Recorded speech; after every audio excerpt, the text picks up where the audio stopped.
একবিংশ শতাব্দীতে দাঁড়িয়ে আমরা যখন প্রযুক্তির জয়গান গাইছি, ঠিক তখনই যুদ্ধের দাবানল বিশ্বকে এক আদিম সংকটের মুখে ঠেলে দিচ্ছে। বর্তমানে সংবাদপত্রের পাতা খুললেই চোখে পড়ে অস্ত্রের ঝনঝনানি, কিন্তু এই সংঘাতের আড়ালে লুকিয়ে থাকা আসল শত্রুটি হলো ক্ষুধা। ইউক্রেন রাশিয়া থেকে শুরু করে মধ্যপ্রাচ্যের অস্থিরতা, যুদ্ধের এই উত্তাপ কেবল মানচিত্র পরিবর্তন করছে না, বরং বিশ্বের কোটি কোটি মানুষের খাদ্য নিরাপত্তাকে হুমকির মুখে ফেলেছে। ইরান যুদ্ধের প্রভাবে বিশ্বের অন্যতম গুরুত্বপূর্ণ নৌপথ হরমুজ প্রণালী টানা 2 মাস ধরে উত্তেজনার কেন্দ্রবিন্দুতে।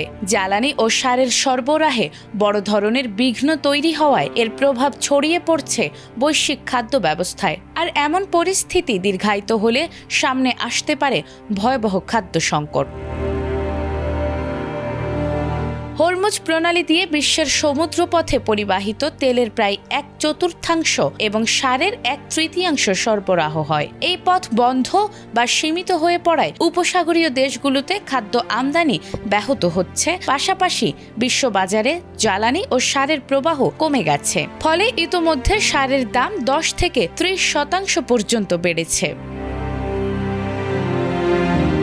বিশেষ করে কাতারের রাস লাফানে উৎপাদন ব্যাহত হওয়ায় ইউরিয়া ও অন্যান্য সারের সরবরাহে বড় ধাক্কা লেগেছে। এতে কৃষকরা প্রয়োজনীয় সার পাচ্ছেন না, অনেক ক্ষেত্রে খরচ কমাতে কম সার ব্যবহার করছেন। এর সরাসরি প্রভাব পড়ছে ফসল উৎপাদনে, যা ভবিষ্যতে খাদ্য ঘাটতির ঝুঁকি বাড়াচ্ছে।